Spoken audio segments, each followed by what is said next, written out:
എൻ്റെ വീട്ടിലെ പെസക അപ്പം പാലും ഞാൻ എൻ്റെ കൊച്ചിന് മുക്കി കൊടുക്കുകയാണ്.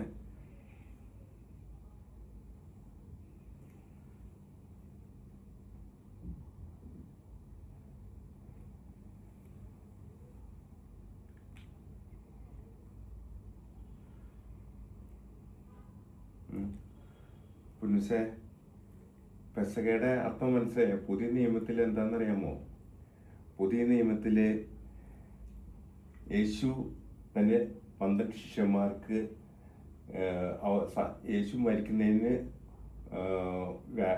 തൊട്ട് മുമ്പ് 12 ശിഷ്യന്മാർക്ക് അവസാനമായി അത്താഴം കൊടുത്തു. അതൊരു സ്നേഹത്തിൻ്റെ, ഒരു ത്യാഗത്തിൻ്റെ, ഒരു പങ്കുവെക്കലിൻ്റെ ഒരു ഓർമ്മ ദിവസമാണ്. ഇതും ഒരു പങ്കുവെക്കലാണ്. നമ്മളിങ്ങനെ നമ്മുടെ സ്നേഹം മറ്റുള്ളവർക്ക് പങ്കുവയ്ക്കുന്നു. അപ്പോൾ ഈ ദിനം നല്ലതായിട്ട് കടന്നു പോട്ടെ. എല്ലാവർക്കും പെസക ആശംസിക്കുന്നു. പെസക എന്ന വാക്കിന്റെ അർത്ഥം മോനെ അറിയാമോ? കടന്നു പോകല്. ഓക്കെ, കടന്നു പോകല് പഴയ നിയമത്തില് ഫറവോയുടെ അടിമത്തത്തിൽ നിന്നും ഇസ്രായേൽ ജനതയെ രക്ഷിക്കാൻ വേണ്ടി മോശയെ അയച്ചു.